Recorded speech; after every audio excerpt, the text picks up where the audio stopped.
Cette vidéo va particulièrement être intéressante pour toi si tu vends des formations en ligne, du coaching à plus de 500 €, parce qu'on va partir sur une stratégie qui est très connue sur le marché et on va décortiquer tout ça ensemble. Donc comme tu l'auras vu, on est sur une stratégie VSL. Donc comment ça va se décomposer? D'abord, il va falloir qu'on aille chercher la publicité. Ensuite, on part sur une page de capture et on finit sur la VSL. Ensuite, bien évidemment, il y a le passage du coup sur le call, donc l'appel de vente. Dans cette vidéo, tu verras qu'on va regarder un petit peu toutes les étapes, pourquoi j'ai choisi ce système en particulier. Alors, encore une fois, bien évidemment, toutes les stratégies d'acquisition peuvent fonctionner, ça dépend d'énormément de choses. Je vais te lister un petit peu ici tous les avantages, tous les inconvénients et surtout comment optimiser chaque étape de ce funnel marketing. D'abord, on commence tout de suite par la publicité. Donc, alors, la publicité, il faut savoir que c'est, comme tu le vois ici, un accélérateur contrôlé. Parce que, effectivement, si tu es coach, infopreneur, thérapeute, tu as sûrement déjà pensé à faire du contenu sur Instagram, sur TikTok, bref, peu importe, mais du contenu dit gratuit, organique. Je ne dis pas du tout que ça ne fonctionne pas ou encore que c'est à mettre en opposition. Je pense que les deux peuvent fonctionner ensemble. Mais pourquoi je choisis la publicité? Dans 90% des cas, pour la simple et bonne raison que c'est un accélérateur. Et en fait, tu peux passer des mois, des semaines, des années à optimiser donc ton contenu organique en te disant que tu vas continuer à publier, tu vas publier énormément, donc ça te demande beaucoup de temps et au final, tu peux vite être biaisé par différents éléments et notamment sur la rapidité d'exécution. Parce que oui, tu peux avoir les meilleurs reels possibles, les meilleurs contenus, les meilleures interactions sur Instagram. Si ton offre n'est pas validée, si le marché n'est pas OK pour acheter ton offre, et bien finalement, personne n'achètera ton produit. Et ça ne sera pas forcément une erreur d'acquisition, mais plutôt d'offre. Et ça, avec la publicité, ce qui est bien, c'est que tu dépenses de l'argent, donc tu investis sur ton offre et tu vois directement l'impact de ton acquisition. Donc, ça te permet forcément d'améliorer toutes les étapes du tunnel, mais surtout de valider ou pas ton offre. Et forcément, les feedbacks clients que tu vas avoir vont te permettre d'améliorer de mieux en mieux ton offre et ton système d'acquisition. Et au final, arriver sur quelque chose de pas trop mauvais et surtout qui te rend libre. Donc comme je te l'ai dit, accélérateur contrôlé. Et on arrive ici sur les différents formats qu'on peut tester en publicité. Donc, comme tu l'as vu ici, je t'ai mis le format carousel. Les formats qui sont très utilisés, c'est les formats Reels, face caméra. Et bien évidemment, à ne jamais négliger, la social proof, donc c'est-à-dire les avis clients. Là, je t'ai mis l'exemple classique du Trustpilot, mais il faut savoir qu'avec mes clients, ce qu'on fait d'abord, c'est qu'on teste un petit peu plein de concepts créatifs différents. Ce serait une erreur, et d'ailleurs j'ai fait plein de vidéos à ce sujet, de lancer une campagne publicitaire avec un seul format vidéo, un seul concept photo, peu importe. En gros, tu m'as compris, en fait, en maximisant les concepts créatifs dans ta campagne publicitaire, eh bien tu vas maximiser tes chances pour qu'il y ait un format qui fonctionne mieux que l'autre. Donc en gros, Meta est assez intelligent, l'algorithme est assez intelligent pour comprendre quelle créa pourrait fonctionner. Donc en fait, dès le début, donc bien évidemment à prendre avec des pincettes, ça va dépendre de plein de choses, du budget, etc. Si tu as un budget assez honnête, quand je dis honnête, c'est au-delà de 20 € quotidien, eh bien tu vas pouvoir tester 5-10 créatives différentes et l'algorithme au bout de quelques jours va comprendre quelle créa fonctionne le mieux et du coup va mettre uniquement du budget sur celle-ci ou en tout cas la majorité du budget. Donc une fois que c'est fait, il va falloir du coup que tu testes intelligemment d'abord les messages parce qu'il faut savoir que finalement tu peux avoir un prospect idéal mais il peut être touché par différents messages et il faut savoir que le premier message par exemple va avoir beaucoup plus d'impact chez lui que le deuxième message et ça tu peux pas le savoir si tu testes pas justement tous ces messages. Donc une fois que tu as testé un petit peu tous les formats créatifs, tous les concepts créatifs, il faut que tu te concentres sur ton avatar client pour comprendre ses douleurs profondes et du coup isoler chaque créative donc du format gagnant sur un seul et même message, soit extrêmement clair sur la créative publicitaire, un seul message, une seule cible. Et là, du coup, à ce moment-là, tu auras un message gagnant sur toutes ces créatives. Donc déjà, tu as eu de super itérations parce que tu as le concept créa qui fonctionne le mieux et en plus de ça, le message. Donc après, tu déclines, tu auras compris la logique. Je vais quand même te donner des exemples de messages. Prenons par exemple un coach sportif qui s'adresse aux jeunes de 25 à 30 ans. Aux hommes. Eh bien, premier message pourrait être de perdre du poids pour courir plus rapidement.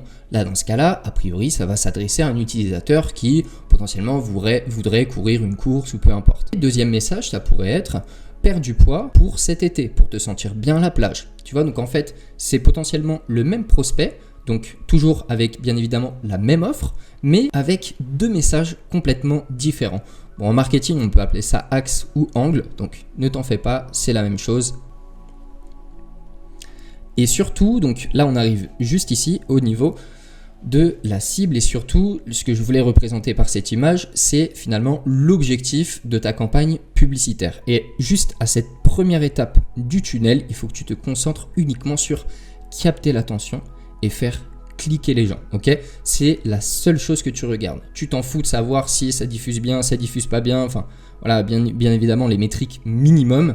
D'ailleurs, n'hésite surtout pas à prendre un rendez-vous avec moi, je te mets le lien en description si tu cherches à optimiser tes campagnes publicitaires. En fait, c'est la première fois que ton utilisateur va te voir, donc non seulement toi, mais surtout ton offre.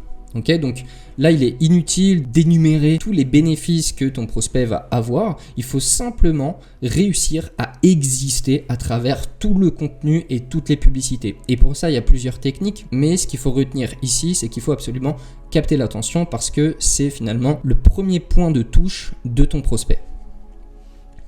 Bon, une fois que c'est fait, au niveau de la publicité, cette même publicité va renvoyer juste ici sur ce qu'on appelle une page de capture.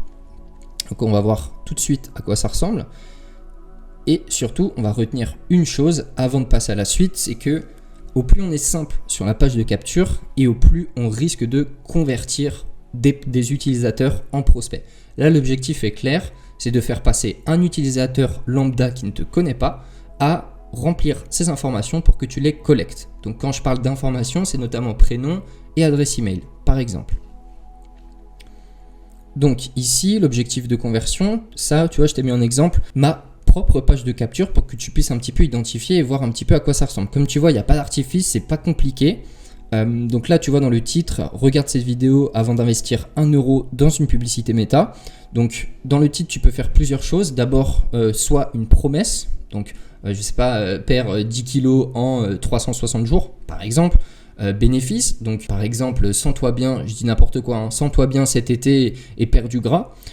Ou susciter la curiosité. Moi, c'est ce que j'ai choisi sur cette page de capture. On le verra après qu'il y a des tests à faire, bien évidemment. Mais j'ai choisi de susciter, de piquer un petit peu l'intérêt de mon prospect. Donc pour ça, évidemment, il faut rentrer vraiment dans l'avatar client, comprendre ses douleurs, ses désirs pour adapter forcément cette première partie de titre.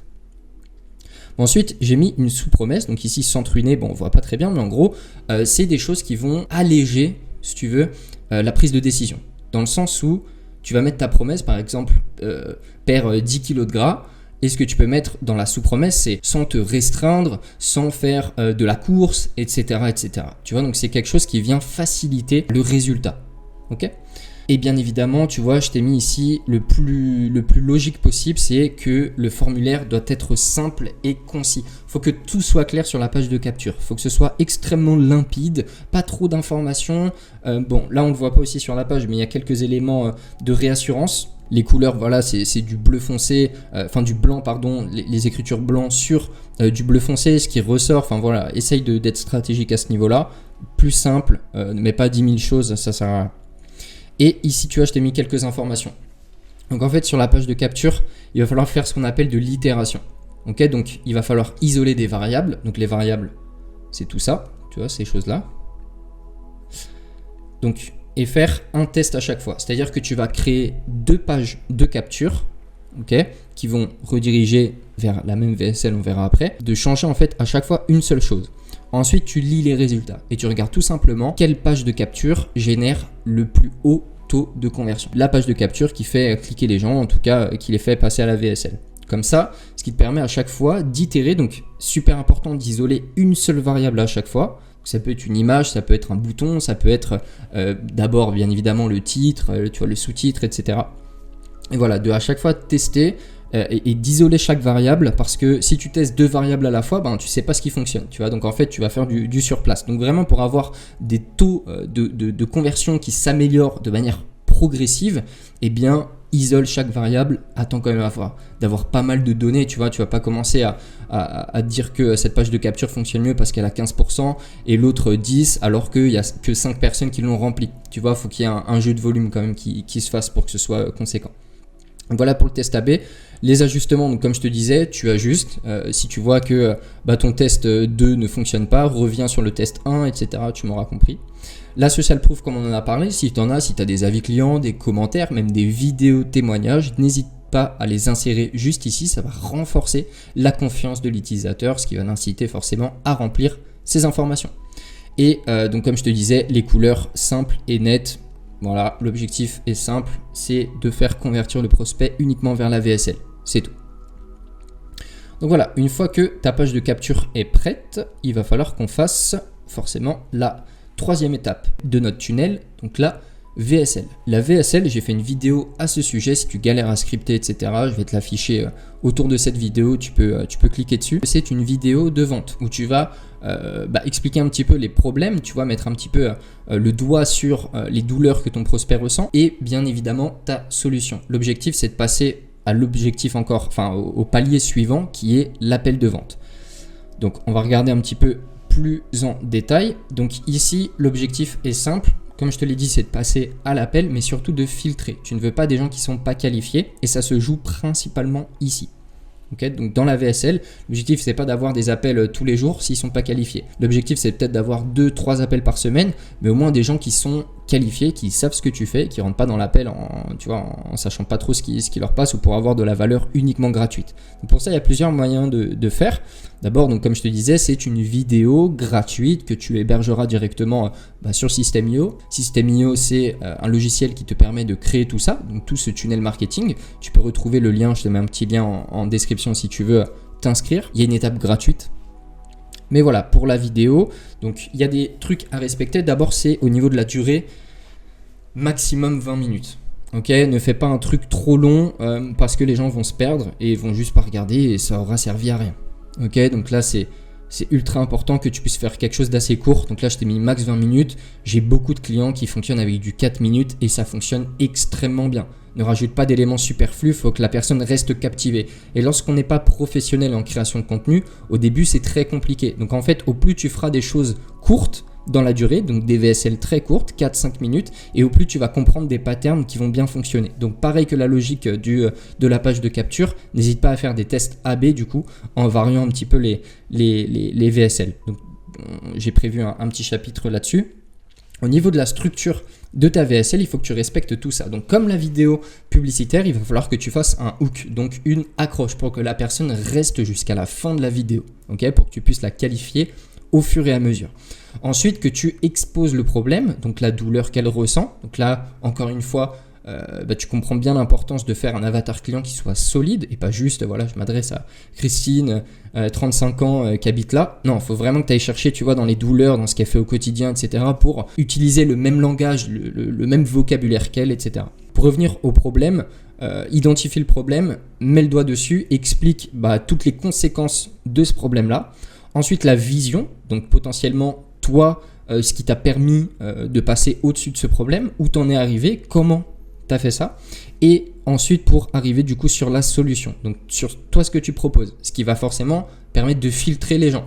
Tu vois, je dis n'importe quoi, si on reprend l'exemple du coach sportif qui aide les hommes à mincir, et bien dans la solution, c'est simplement, j'ai créé un programme, de 90 jours qui te permettra de perdre 5 kilos en moyenne. Bon, et bien là, tu vois, voilà, tu exposes tout simplement ta solution. Et la dernière étape, très important à ne pas négliger, je vois beaucoup trop d'infopreneurs, de thérapeutes qui zappent cette étape alors qu'elle est cruciale, c'est l'appel à l'action. D'écrire précisément ce qu'il faut faire.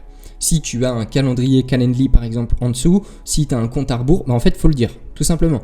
Donc voilà, si tu veux prendre un rendez-vous avec moi, c'est très simple, clique en dessous de cette vidéo et on passe cet appel. Tu vois, réserve ton créneau, peu importe. Mais vraiment que tu indiques précisément ce qu'il faut faire. Voilà un petit peu pour l'appel à l'action. Et puis au niveau des tests, donc pour la VSL, comme pour la page de capture, comme je te disais, il va falloir que tu testes plein de choses pour arriver à quelque chose de très solide, sur lequel tu es rentable. Donc forcément, le style de VSL, ça peut être une vidéo face caméra, donc voilà, sans forcément gros montage, etc., où tu passes un petit peu la structure de manière scriptée, pourquoi pas, ou même si tu es à l'aise face caméra sans scripter, pourquoi pas. Le hook aussi doit être, tu vois, tu peux faire ces itérations-là. Le ton utilisé, tu vois, tu peux faire des VSL plutôt éducatives, des VSL plutôt émotionnelles, etc. Essayer de varier les tons. Et pareil pour la durée, tu peux aussi tester ça. Exactement comme la page de capture, fais une seule itération à chaque fois. Fais un seul test, donc d'une seule variable à chaque fois. Ok ? Pour que ça fait sens, je pense, pour toi. Bon, une fois qu'on a vu la VSL, on passe du coup à la dernière étape qui est l'appel.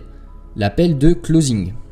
Donc une fois que la personne a vu la VSL et qu'elle a pris un appel, elle est censée être qualifiée, ok ? Elle est censée être éduquée auprès du problème, auprès de toi en fait, de ce que tu proposes.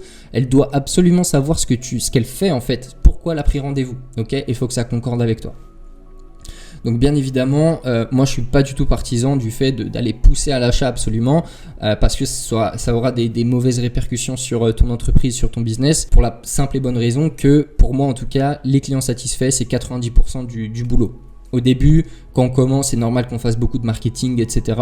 Mais attention à ne pas tomber dans la vente agressive parce que enfin voilà, je sais plus comment ça s'appelle, mais en France, il y a quand même des limites. Essaye vraiment d'aider les gens, ok ? C'est extrêmement important qu'ils le ressentent aussi lors de l'appel. N'hésite pas, tu vois, je sais pas, imaginons que tu as un prospect qui se rende même pas compte, tu vois, de la douleur qu'il a ou quoi que ce soit. N'hésite pas à lui dire, ok, je pense que, je suis pas d'accord avec toi, moi voici comment je vois les choses, etc. Il faut que ce soit un échange constructif parce que le prospect a autant à t'apporter que toi tu as à lui apporter avec ton programme ou peu importe. Okay ? D'abord parce que ton prospect va te donner un feedback sur ce que tu as fait, sur toutes les étapes du tunnel d'avant. On va le voir un petit peu après. Ça va te donner un aperçu de qui regarde tes publicités et clique dessus. Donc du coup, tous les problèmes qu'ils ont, etc. Et puis forcément, plus tu vas prendre d'appels et plus tu auras des patterns qui vont se dessiner qui sont similaires. Donc voilà, ça ne doit pas rentrer dans cette négociation, on ne doit pas rentrer dans ce truc-là. Enfin, en tout cas, moi je te le déconseille. Je sais qu'il y a beaucoup de gens qui vont le conseiller. Moi je te conseille d'être extrêmement naturel, d'être cash, d'être comme tu es en fait, d'être au maximum authentique et surtout d'apporter de la valeur à ce que tu fais et aux prospects qui ne se sentent pas lésés à la fin du call.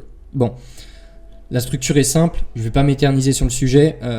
D'ailleurs, ce n'est pas mon sujet de prédilection. J'ai pris beaucoup d'appels, notamment quand j'étais salarié du groupe Meta. J'ai fait expert marketing au sein du groupe Meta pendant plusieurs années et on avait des dizaines d'appels par jour avec des annonceurs qui dépensaient entre 400 et 4 millions d'euros mensuels. Donc voilà, on a pu avoir un petit peu tous les profils, enfin en tout cas j'ai pu avoir tous les profils différents, des business différents à chaque fois, ce qui m'a permis d'être beaucoup plus à l'aise en appel de vente. Mais je sais que c'est pas donné à tout le monde. Donc si tu veux avoir une structure qui est très simple, essaye d'abord d'identifier le besoin.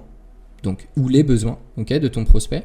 Si tu vois dès le début que le mec n'est pas intéressé, que machin, te prends pas le chou, tu vois, dis ok, écoute, merci beaucoup pour cet appel. Je suis désolé, j'ai un rendez-vous après.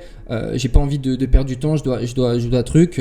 Pour toi et pour moi, tu vois, ça risque d'être une perte de temps. Donc merci beaucoup d'avoir pris l'appel, mais je vais pas pouvoir continuer. Tu vois, n'hésite pas à cut l'appel si tu sens que c'est perdu d'avance, ok ?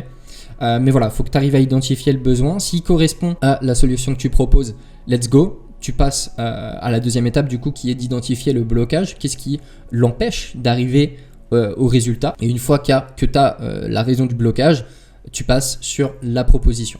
Okay ? Donc en gros, la partie vente où tu vas vendre ton produit. Voilà un petit peu pour les étapes du tunnel. Donc comme tu l'as vu à chaque fois, la clé en fait c'est l'itération, de répéter des choses et à chaque fois de tester. Donc là je t'ai mis, tu vois, en fait c'est le big avantage de ce modèle là, c'est que c'est un tunnel et un système qui peut tourner toute l'année sans énormément d'efforts. Bien évidemment, il y a du boulot derrière, c'est-à-dire qu'il va falloir toujours tester plein de choses, être aussi smart dans le test de tout ça. Mais en tout cas, ça s'améliore et tu vois, c'est pas du one shot. Donc en fait, plus le temps va passer, logiquement, et plus tes résultats seront meilleurs. Voilà, je pense que c'est assez simple. Donc voilà, chaque test que tu fais, c'est un apprentissage. Donc en fait, je dis n'importe quoi, imaginons que finalement tu as un problème de qualité sur tes leads, que tu as pas mal de volume mais que la qualité n'est pas ouf, c'est-à-dire que les gens savent même pas ce qu'ils font dans l'appel, là dans ce cas-là tu sais quoi rectifier, c'est-à-dire que tu peux potentiellement rajouter plus de conditions dans le filtre, donc dans la VSL, potentiellement même sur la page de capture, etc. Tu vois, donc en fait tu peux toujours améliorer les choses. Et derrière, ce qui est cool, c'est que sur Meta, quand tu fais tes publicités, en fait, l'algorithme comprend qui est intéressé ou pas. Et en fait, si tu restreins pas mal, alors, tu vois que tu filtres pas mal tes leads, les gens qui vont remplir le formulaire, qui vont passer en appel, seront logiquement beaucoup plus qualifiés. Et ça, Meta va le comprendre. Tu vois, parce qu'il va voir qu'il y a de moins en moins de personnes et du coup va s'identifier, parce que Meta est pas con, tu vois, et en fait il va identifier le groupe de personnes qui remplissent ton formulaire pour pousser les futures publicités au même type de personnes. Ok, donc si dès le début tu vois que la qualité est vraiment à chier, n'hésite pas à modifier tout ça pour ajouter beaucoup plus de friction. Tu auras beaucoup moins de volume par contre. À chaque fois, si tu me connais, tu connais la devise, il y a toujours des avantages et des inconvénients pour chaque système, pour chaque publicité. Et puis bien évidemment, l'analyse des résultats, ça c'est super important. Forcément, si tu analyses de mauvais KPI, de mauvaises métriques, que tu sais pas les analyser correctement, ça aura un énorme impact et du coup tu vois toute ta phase d'itération, tu vas itérer sur des choses que tu contrôles même pas au final.